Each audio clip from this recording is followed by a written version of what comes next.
থানাখনত মিস্ত্ৰী লগাওঁতেই এই সন্মুখৰ ৱালখনত মাজৰখিনি কাটি তাতে গ্লাছ লগাই দিব লাগিছিল ইয়াতো এনেকে খিৰিকী টাইপ দি গ্লাছ দি দিব লাগিছিল নহলে ৱাল দুখনেই ভাঙি দিব লাগিছিল কিয় তেতিয়া গোটেই ষ্টাফটো আপোনাৰ চকুৰ সন্মুখত থাকিলহেঁতেন নালাগে দিয়ক অলপ আবুৰ হৈ থাকাই ভাল একজেক্টলি মই সেইটো বিচাৰিয়ে কথাটো আঁত ধৰিছোঁ ময়ো মানে এতিয়া য'ত বহি আছোঁ থাপনা ভাগৰ কাষত তাত নবহোঁ ক'ত বহিব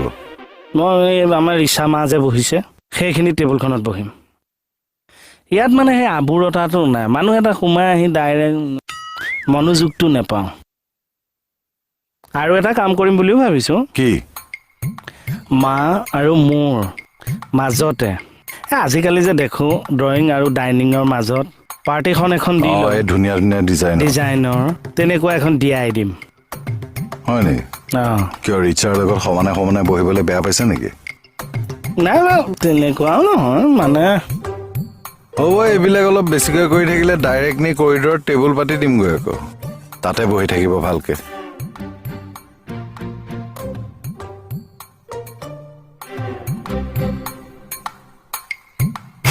পাইছে